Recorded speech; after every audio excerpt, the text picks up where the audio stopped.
હું શિવા ઝાલા છું. હું પંચશીલનગરનો લુખ્ખો છું. એમડીનો વેપારી છું.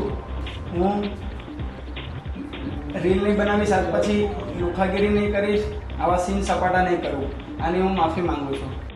ના તો રીલ બનાવીશ તો ન કરીશ લુખ્ખાગીરી. ટીવી સ્ક્રીન પર માફી માંગતો આ છે સુરતનો કુખ્યાત ડ્રગ માફિયા શિવરાજસિંહ ઝાલા. જેલમાંથી બહાર આવતાની સાથે જ કુખ્યાત શિવરાજસિંહ ઝાલાએ સોશિયલ મીડિયા પર ભાઈગીરી બતાવવા જતા ફરી એકવાર એસઓજીના સકંજામાં આવ્યો. રીલ્સમાં જે શિવરાજસિંહે પોતાને કિંગ ગણાવતો હતો તે પોલીસની પકડમાં આવતા જ ધ્રુજવા લાગ્યો.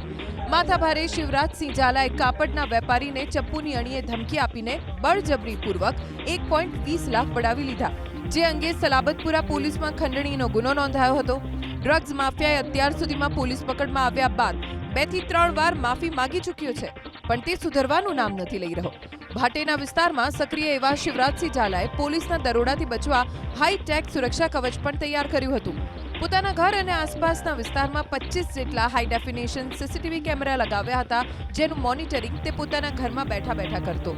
એટલું જ નહીં, ફોન ટેપ કરવાના ડરથી વોકી ટોકીનો ઉપયોગ કરતો, ડ્રગ્સ માટે કપડું અને પોલીસ માટે કાટી જેવા કોડવર્ડનો ઉપયોગ કરતો.